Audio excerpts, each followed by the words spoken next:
बिस्मिल्लाहिर्रहमानिर्रहीम। अस्सलाम वालेकुम फ्रेंड्स।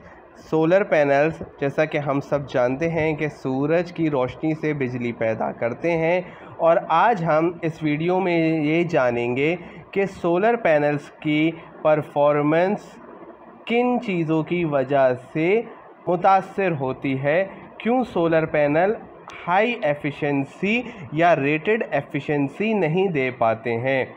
तो सोलर पैनल्स का जो बेसिक मटेरियल है वो है सिलिकॉन, और सिलिकॉन के वैलेंस शेल में 4 इलेक्ट्रॉन्स होते हैं। जब सूरज की रोशनी यानी कि फोटॉन्स सिलिकॉन पर अटैक करते हैं तो सिलिकॉन के वैलेंस शेल में से इलेक्ट्रॉन कंडक्शन बैंड में मूव हो जाता है और पीछे होल रह जाता है।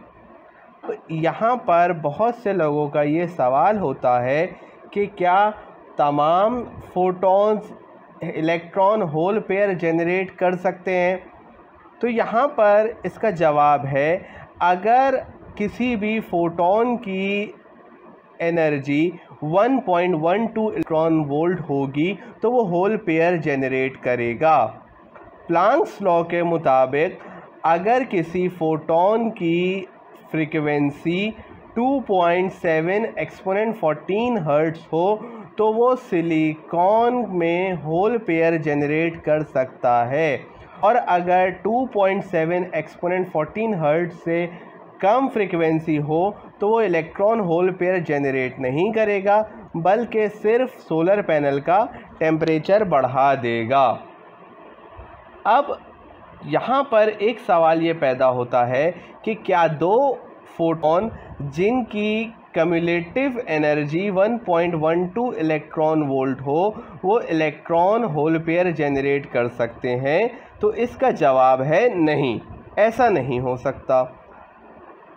ये यहाँ पर आपके पास एक सिलिकॉन का एटम मौजूद है और इस पर फोटॉन्स फॉल कर रहे हैं और फोटॉन्स की वेवलेंथ 2.07 माइक्रोमीटर है और दो फोटॉन्स की कम्युलेटिव एनर्जी 1.12 इलेक्ट्रॉन वोल्ट हो जाती है। लेकिन ये दोनों फोटॉन मिलकर एक इलेक्ट्रॉन होल पेयर जनरेट नहीं कर सकेंगे। नतीजा तमाम एनर्जी ज़ाया हो जाएगी और वो इलेक्ट्रिसिटी में कन्वर्ट नहीं होगी, बल्कि पीवी पैनल का टेम्परेचर ही बढ़ाएगी। अब यहाँ पर एक और सवाल पैदा होता है कि अगर एक फोटॉन की इतनी एनर्जी हो कि वो दो इलेक्ट्रॉन को एक्साइट कर सके या दो इलेक्ट्रॉन होल पेयर जनरेट कर सके, तो क्या ऐसा मुमकिन है। तो इसका जवाब भी है नहीं, ऐसा नहीं हो सकता। अब मिसाल के तौर पर एक फोटॉन आ रहा है जिसकी एनर्जी है 2.24 इलेक्ट्रॉन वोल्ट।